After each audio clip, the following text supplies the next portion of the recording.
said to the crowds, "O Jerusalem, Jerusalem, you who kill the prophets and stone those sent to you, how often have I longed to gather your children together. I tell you, you will not see me again until you say, 'Blessed is he who comes in the name of the Lord.'" When Jesus had finished saying all these things, he said to his disciples, "As you know, the Passover is 2 days away, and the Son of Man will be handed over to be crucified." Then the chief priests and the elders of the people met in the high priest's palace and plotted to arrest Jesus.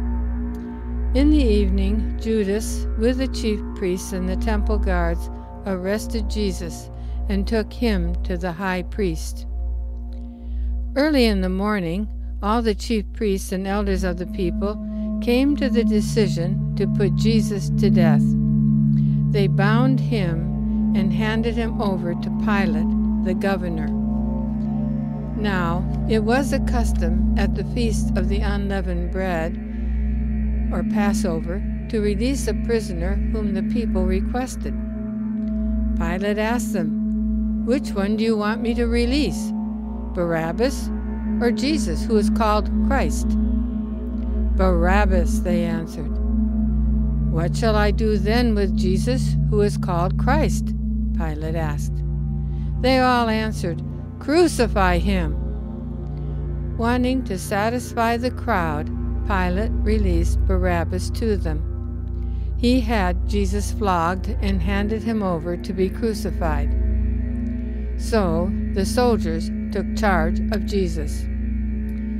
As they led him away, they seized Simon from Cyrene, who was on his way in from the country, and put the cross on him and made him carry it behind Jesus. A large number of people followed him, including women who mourned and wailed for him.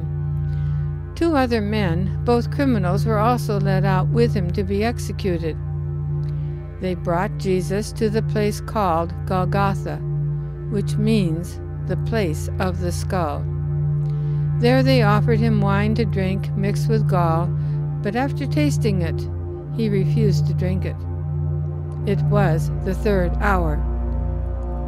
When the soldiers crucified Jesus, they took his clothes, dividing them into 4 shares, one for each one of them, with the undergarment remaining. This garment was seamless, woven in one piece from top to bottom. "Let's not tear it," they said to one another. "Let's decide by lot who will get it." This happened that the scripture might be fulfilled, which said, "They divided my garments among them and cast lots for my clothing." So this is what the soldiers did. And sitting down there, they kept watch over him there. Above his head they placed the written charge against him: "This is Jesus, the King of the Jews." 2 robbers were crucified with him, one on his right and one on his left. Those who passed by hurled insults at him, shaking their heads and saying, "You, who are going to destroy the temple and build it in 3 days, save yourself. Come down from the cross if you are the Son of God."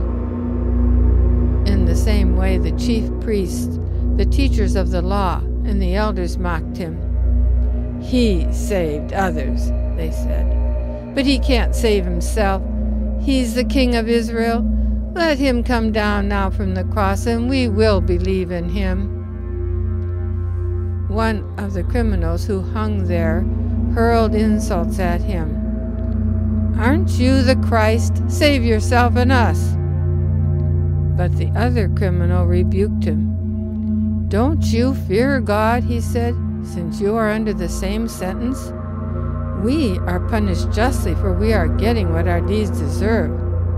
But this man has done nothing wrong." Then he said, "Jesus, remember me when you come into your kingdom." Jesus answered him, "I tell you the truth. Today you will be with me in paradise." Near the cross of Jesus stood his mother's sister, Mary the wife of Clopas, and Mary of Magdala. When Jesus saw his mother there, and the disciple whom he loved standing nearby, he said to his mother, "Dear woman, here is your son," and to the disciple, "Here is your mother." From that time on, this disciple took her into his home. It was now about the 6th hour, and darkness came over the whole land until the 9th hour, for the sun stopped shining.